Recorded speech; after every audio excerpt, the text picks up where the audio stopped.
Tollywood star hero power star Pawan Kalyan గారి fan base గురించి మనం ప్రత్యేకంగా చెప్పనక్కర్లేదు. ఇండియాలో నెంబర్ 1 హీరోగా కొనసాగుతున్నారు ఆయన. ఇండియాలోని ఏ హీరోకి లేని ఫ్యాన్ బేస్ మన పవన్ కళ్యాణ్ గారికి సొంతం. దీంతో పవన్ కళ్యాణ్ గారి పేరు నేడు తెలుగు రాష్ట్రాల్లో మారుమోగుతూ ఉంటుంది. ముఖ్యంగా పవన్ కళ్యాణ్ గారి సినిమా ఒకటి థియేటర్లోకి వస్తుందే దాన్ని చేసే రచ్చ మామూలుగా ఉండదు. మరోవైపు పవన్ కళ్యాణ్ గారు గత కొన్ని సంవత్సరాలుగా రాజకీయాలతో బిజీగా ఉండడంతో సినిమాలకు దూరంగా ఉంటూ వస్తున్నారు. దీంతో పవన్ కళ్యాణ్ గారి కొడుకు అఖీరానందన్ సినీ ఇంట్రెస్ట్తో చూడాలని అభిమానులు ఎంతో కోరికతో ఉన్న విషయం తెలిసిందే.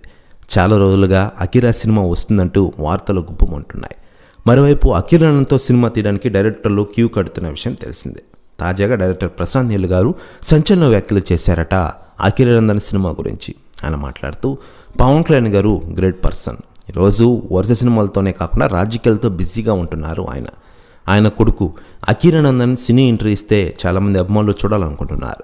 వారి ఆశలు నేను నెరవేరుస్తా, ఖచ్చితంగా అఖీరానందన్తో సినిమా తీస్తా, అదిరిపై కథ కూడా సిద్ధం చేసేసా, పవన్ కళ్యాణ్ గారితో త్వరలోనే భేటీ అవుతా అంటూ సంచలన వ్యాఖ్యలు చేశారట డైరెక్టర్ ప్రశాంత్ నీల్ గారు. ప్రశ్న వ్యాఖ్యలు వైరల్ అవుతున్నాయి టోటల్ తెలుగు ఇండస్ట్రీలో. ఇక పవన్ కళ్యాణ్ గారి సినిమాల విషయానికి వస్తే ప్రస్తుతం హరిహర వీరమల్ షూటింగ్తో ఫుల్ బిజీగా ఉన్న విషయం తెలిసిందే.